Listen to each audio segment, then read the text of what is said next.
Tell me and I forget. Teach me and I may remember. Involve me and I learn. That's a quote from Benjamin Franklin. We are never too young or too old to learn. It's important that as we are given each day on earth, we maximize on that opportunity and make the effort to learn something new. Hello viewers, I'm Theodore Henry and this is Jamaica Magazine. The news is next.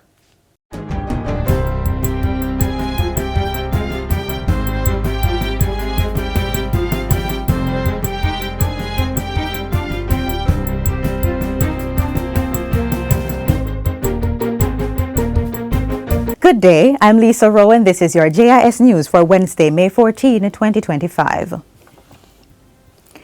30 new pickup trucks have been added to the National Water Commission NWC fleet as a part of modernization efforts to support efficient and responsive field operations. The vehicles, valued at $230 million, were handed over during a ceremony on Tuesday. Prime Minister Dr. Andrew Holness says this is an important milestone for the NWC. You have about 249 vehicles that are in fairly good order, almost brand new. This will increase the percentage of your fleet. Minister with responsibility for water, Matthew Samuda, says the investment shows how dedicated the water agency is to its responsive service. We are investing the dividends from sound economic management, from sound utility management, to ensure that the Water Commission delivers against its promise to you, to ensure that your government delivers against its promise to ensure that by 2030, all citizens have potable water and sanitation. Minister Samuda adds that approximately 8 water trucks are in procurement and the NWC is in the process of procuring 2 vacuum ejector trucks to serve the downtown and the Spanish Town areas. All National Insurance Scheme pensioners are to receive an increase in their benefits following a 17% uptick in the National Insurance Fund, NIF. Minister of Labour and Social Security Colonel Charles Jr. says as at March 2025, the fund stood at $227 billion, a huge leap from $194 billion at March 2024. Minister Charles was delivering his presentation to the sectoral debate in the House of Representatives yesterday. The increases took effect on April 1 and payments will be made in August. Old age widows, widowers, invalidity pensioners will now receive $4,620 per week, up from $4,200. An increase of $380 will be added to those receiving $3,500 per week and $300 extra for those getting $3,000 weekly. And the old age widows, widowers and invalidity grant will increase from $60,000 to $65,000. The special child and orphan pension will increase from $6,000 to $6,600 per week. As for the special child and orphan grant, that has increased to $80,000, up from $75,000. Meanwhile, the employment injury benefits is now $4,620 per week, and the funeral grant is $160,000. I want to note that the maternity allowance, which is pegged to the national minimum wage, will see domestic workers receiving also an increase to $16,000 effective June 1, 2025. All the other increases, Mr. Speaker, will take effect, as I said, April 1, with payments beginning in August 2025. Holders of the NI Gold, which is the health insurance benefit provided to NIS pensioners, will have their benefit levels increase effective July 1. The National Insurance Fund, NIF, will be undergoing a series of high-priority interventions to maintain its efficiency and standard of performance. Among them is the continued revision and implementation of investment policies aimed at minimizing risk exposure. There will also be a strategic review and realignment of the fund's real estate assets to improve overall portfolio performance. The Labour and the Social Security Minister adds that key properties will be developed and maintained to align with market demand, compliance standards and operational efficiency. We will continue reforms to not only optimize financial performance of the fund, but also to monitor its long-term financial sustainability. According to Minister Charles Jr., several parish offices will be renovated in this financial year. These include Harbour Street, Knutsford Boulevard, Ripon Road, and the Trelawney and St. Mary parish offices. Architectural design for the Clarendon parish office has started and will be advanced in this financial year. A group of 4 strawberry greenhouse farmers has secured $43 million in financing from the Development Bank of Jamaica, DBJ, to expand and upgrade their farming operations. The scope of work includes construction and rehabilitation of 2 greenhouses, outfitting them with advanced evaporative cooling systems powered by solar energy units. Agriculture Minister Floyd Green has praised the DBJ for its support and also the farmers for applying sustainable methods that are yielding year-round strawberry production. He was speaking at the recent Strawberry Cluster Open Day in Mandeville. Ultimately, we have to boost productivity. Ultimately, we have to drive sustainability. We want our farmers to move from only being able to produce 4 to 5 months out of the year to 8 to 9 to right around the year. Those are the systems that we know we can craft here in Jamaica so that our farmers get better returns on investment. And that's why we will continue to invest in research. The funding also assisted recovery efforts for one of the farmers whose greenhouse was severely damaged during last year's hurricane season. I personally would like to express my sincerest gratitude to the Development Bank of Jamaica, as achieving this goal would have taken a little longer without their investment. Among the beneficiaries of the funding were Synergy Business Solutions, Abbey Garden Farm, Jiconi Table of Jamaica Limited, and Adams Valley Farm. Previously announced changes to Jamaica's motor vehicle registration and fitness certification processes are set to take effect on July 1, 2025. Transport Minister Darrell Vaz gave the update during the opening ceremony of the Jamaica Auto Show 2025 held on Saturday at the National Arena. Under the updated measures, newly purchased vehicles receiving fitness certification for the first time will have those be valid for 5 years. Vehicles 10 years older or less will be certified for 3 years, while those older than 10 years will require annual fitness certification. Regarding motor vehicle registration, motorists will be able to register their vehicles for up to 2 years. Current options are either 6 months or 1 year.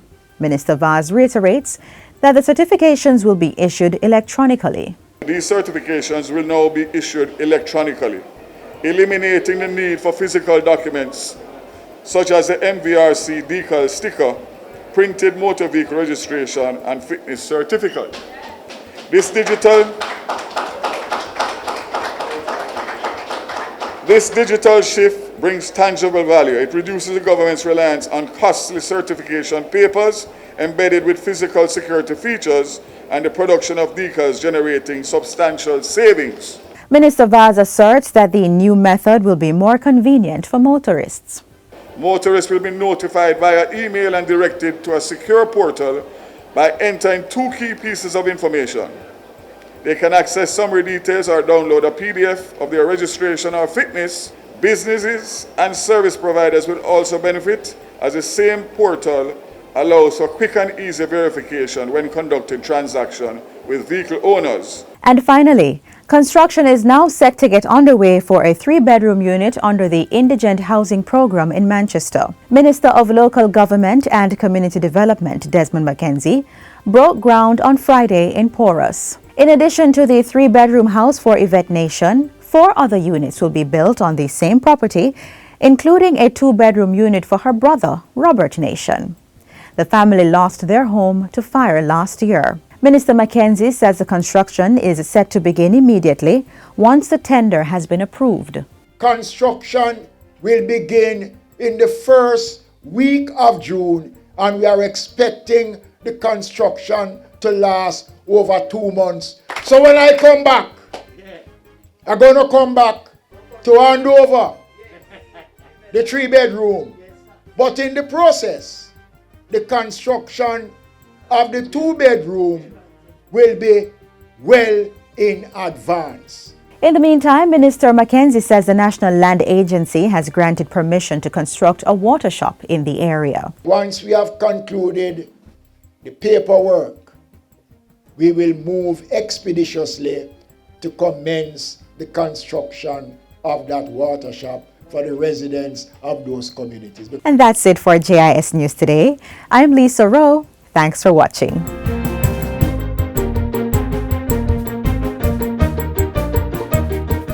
In March, while making his budget presentation for the 2025-2026 fiscal year, Prime Minister Dr. Andrew Holness outlined the strategy for a strong economy. While that plan continues to unfold, we revisit the highlights. Let us examine the facts. Let's start with inflation. The table now being displayed shows that the average annual inflation under my administration has been 5.5%. The lowest under any administration since 1972. This is within the inflation target of 4 to 6%, despite the effect of global inflation resulting from the post-COVID supply chain shocks and geopolitical conflicts. Without the post-COVID inflation spike, we could safely project that our average inflation rate would have trended around 4.3%. Our current annual rate of inflation is now down to 4.4%, at the lower end of the Bank of Jamaica's target range of 4 to 6%. Through well-managed fiscal and monetary policy, we have brought inflation back down to sustainable level. My administration has instituted a robust policy of inflation targeting through disciplined monetary policy of the independent central bank, supported by responsible fiscal policies of the central government. Let's look at job creation. The unemployment rate is a historic low of 3.5%, almost full employment. In 2016, the youth unemployment rate was an alarming 32%. Now it is down to 11%. Since 2016, we have created 253,000 new jobs. That's an average of 28,000 new jobs per year. These are not just statistics. They represent real jobs impacting people, families, and communities. Young people who were once left out of economic opportunities, they now see the door of opportunity opening. Mothers and fathers who struggle to make ends meet are now securing stable employment. Let's now look at the exchange rate.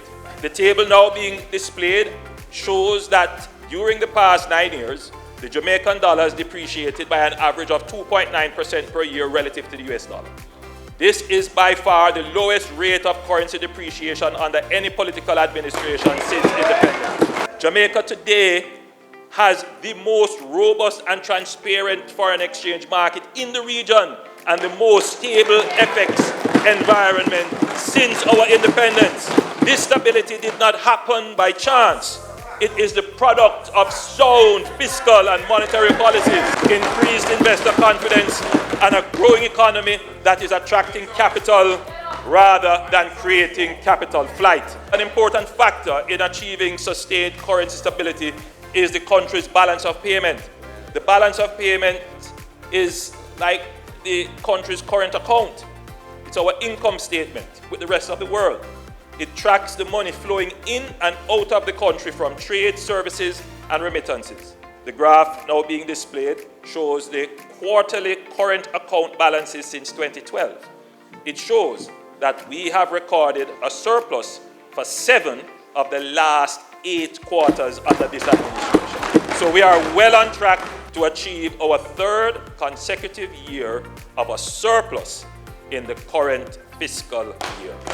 Our net international reserves now stand at a record high of $5.5 billion, representing 29 weeks of goods and service imports. This provides Jamaica with a crucial buffer against external shocks. In the past, we lived in fear of global financial crises, natural disasters, or commodity price swings that could send our economy into turmoil. Today, we stand prepared and protected with reserves that give us the confidence and security to navigate the uncertainties of the global economy. Perhaps one of the most remarkable indicators of our economic transformation is our debt-to-GDP ratio, which has fallen from unprecedented levels. When my administration took office, the debt-to-GDP ratio was over 120%. It is now approximately 68.7%, and we are on track to meet our target of 60% by March 2028. My administration has paid dividends to the people of Jamaica through tax reductions and givebacks. The budget that we have presented represents the 8th consecutive budget of no new taxes and the 10th consecutive budget of no net new taxes. We have done much more than not introduce new taxes. We have reduced taxes more than in any other period since independence. That is a fact. We have increased the income tax threshold. It is now $1.7 million and will move to $1.8 million and then to $2 million over the next 2 budgets. We reduced GCT from 16.5% to 15%, and we are reducing GCT on residential electricity by more than 50%. We reduced transfer tax on property from 5% to 2% and reduced the ad valorem stamp duty with a flat rate and replaced it with a flat rate of $5,000 per document. We increased the pension relief and age relief from $80,000 to $250,000 each, and we plan to increase this in the next budget to $350,000. We increased the turnover threshold required for registration to pay general consumption tax from $3 million to $10 million, and now we are increasing it further to $15 million. More relief for small business. We also increased the de minimis value for imported goods for custom purposes from $50 to $100, and the duty-free allowance for inbound passengers from $500 to $1,000. We reduced estate taxes, reduced the asset tax on financial institutions, abolished the asset tax on non-financial institutions, and abolished the minimum business tax. The achievements are not just incremental improvements, they are historic breakthroughs that have placed our beloved nation in the strongest economic position ever since gaining independence.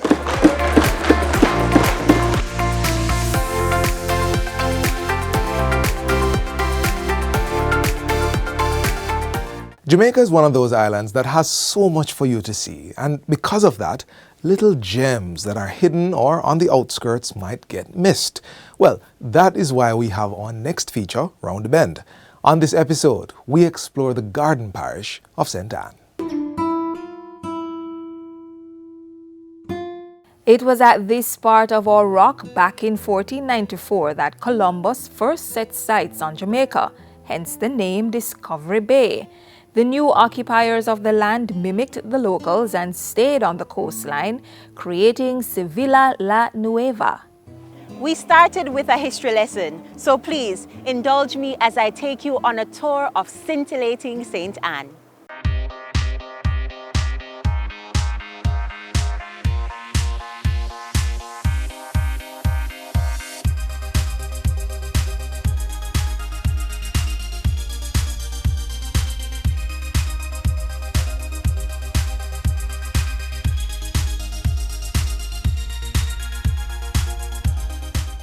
Before the North-South Highway made it possible to travel from Kingston to St. Anne in 50 minutes, you had this road. Though not as popular as before, the Mount Russell Bypass is still a viable route to get to St. Anne. And between you and me, this is the more scenic route to the Garden Parish. Banana, and then you have banana.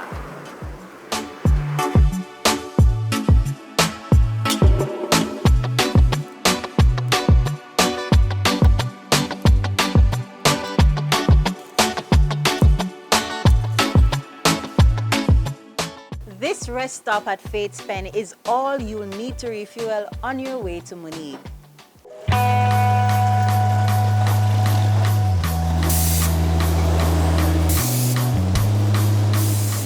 It's home to 2 prominent training institutions, both of which have a shared history. It may not look like much now, since it was razed by fire in 2010. But this building was a mainstay around these parts.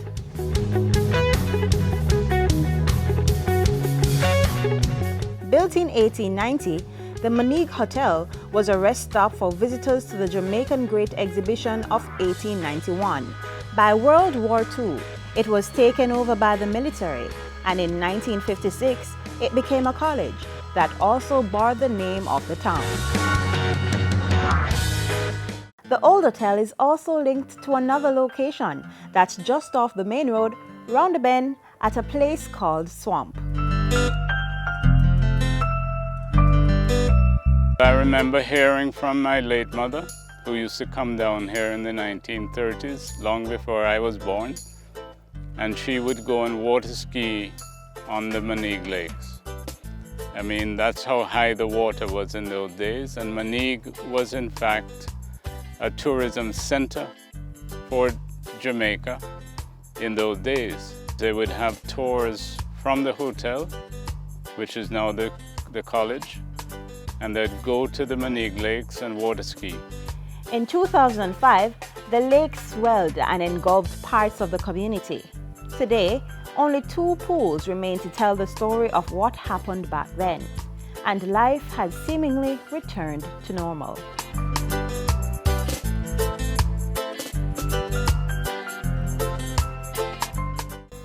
Further down the road, round the bend, is Blue Hole at Riverhead in the parish. You can take a dip,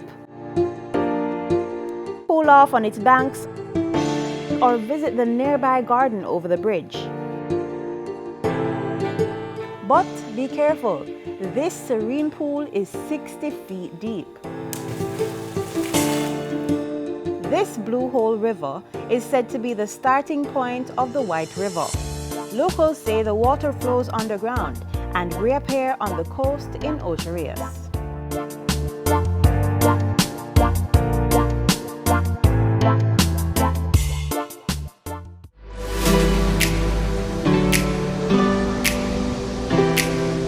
We get back on the main road and head to Walkerswood, where Bromley Pen is located.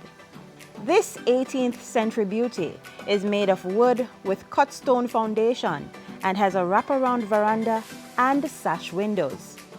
It's a private property, so we asked and were granted a tour by its owner.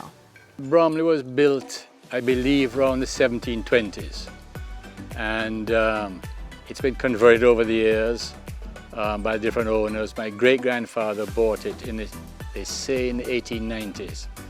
He was a banana man from St. Mary, but he went into cattle, and it's been a cattle property, and not a great house. Historically, they're all called pens. A lot of people don't want to have their house called a pen.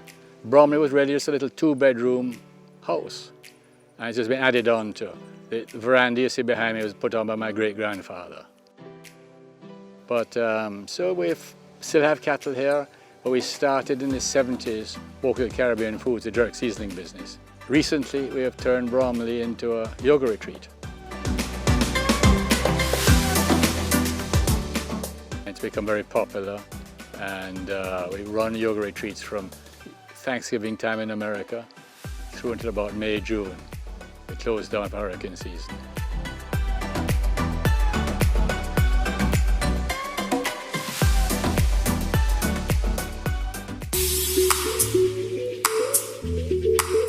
Here at Walkerswood, we produce jams, jellies, and of course our traditional jerk seasoning.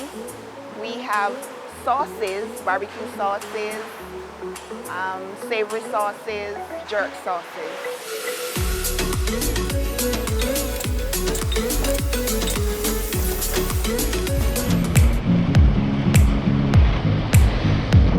We could not come to St. Anne without visiting Fern Gully.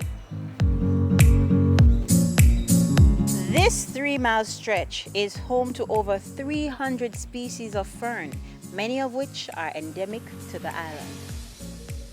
If you follow the road, you'll get to Ocho Rios, the island's tourism mecca.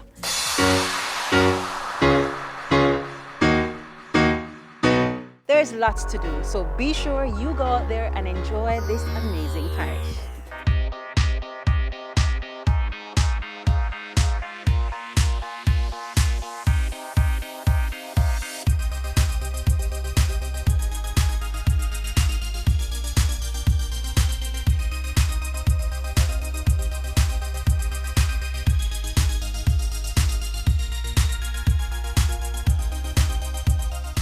Writing is a skill that, once developed, may lead to endless possibilities.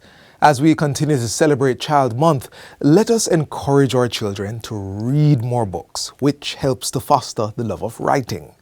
Now, let's hear from young author Jotham Samuel, who shares more about the art of storytelling and his book. Reading is vital for a multitude of reasons. It enhances knowledge, improves vocabulary, and boosts critical thinking skills. In our fast-paced world, it's essential to reflect on the significance of reading in our lives. The Chicken, the Frog, and More serves as a poignant reminder of how reading acts as a guiding signpost through life. It helps us navigate challenges and explore new ideas, much like following road signs on a journey. Let me draw you a little picture. Let's just say you had to drive from Ligani to Montego Bay, and you did not know where you were going, and you needed signs to point the way. If you could not decipher those signs, you would not be able to find your way. Reading is like that through life. It allows us to find our way in many ways. It builds our comprehension. It helps us when we need to communicate with each other. It helps us when we need to build our imagination. Reading is a critical life skill. Oh! The Chicken, the Frog, and More presents everyday scenarios in a relatable way, offering valuable life lessons through a variety of engaging stories. In a heartfelt narrative, young author Jotham Samuel shares his inspiring journey into writing and storytelling through his book. It reflects his journey of overcoming bullying, transforming his struggles into engaging narratives. I started writing at 6 years old. I actually had a homework assignment about writing, and I wrote some stories for each homework assignment, and I thought it'd be a good idea to start publishing them. So first, I got the homework on one Wednesday day or something, and then I wrote this story because I always keep on getting bullied by some of the people at my class, and I thought that would be a good idea to sew it inside of some cartoon setting. This spark of creativity led him to gather his tales into one book with the support of his parents. The Chicken and the Frog. It was a hot, sunny day. Mr. Frog was having a bath in the pond. He was having fun, enjoying the cool water. Then he heard someone laughing very loudly. It was Miss Chicken. The next day, Miss Chicken was out looking for seeds. Suddenly, a man grabbed her and put her into a bag. She began to call out for help. So I wrote the story. Then after that, I got other homework assignments on different days, and then that's how I got the other stories. And I told my mom, wouldn't it be a good idea to publish all of these stories into one book? Then my mom agreed on it, and now we have The Chicken and the Frog.